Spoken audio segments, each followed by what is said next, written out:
finally turned over na ang aking second acquired property in Naay, Cavite. So this is 79 square meter. So kung mapapansin ninyo, dito pa lang sa harap, sobrang lawak na.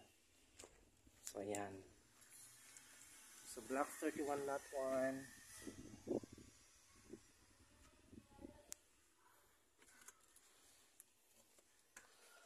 1. Alright, so very ang ganda, very positive ang aking pakiramdam.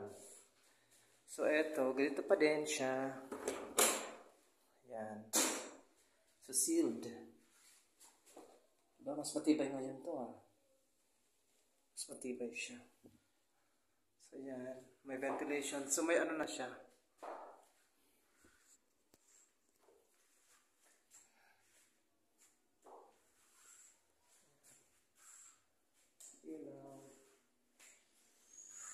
Eto, papunta to ng yan, sa back area. Malawak nga siya So plano ko itong gawing karinderya kasi nasa main road siya.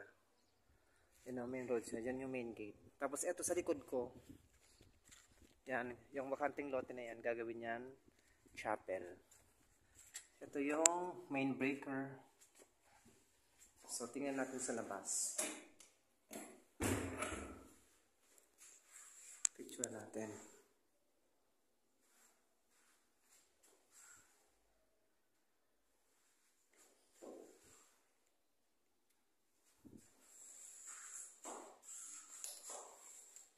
Turnover, may gout.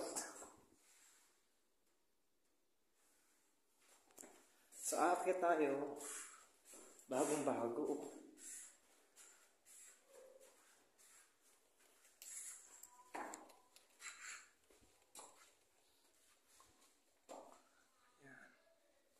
May mga pumunta dito may mga ayan.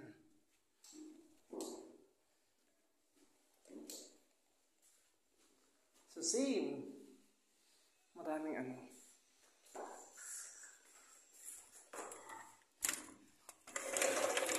yan napakamaaliwalas. Magmula yan dyan sa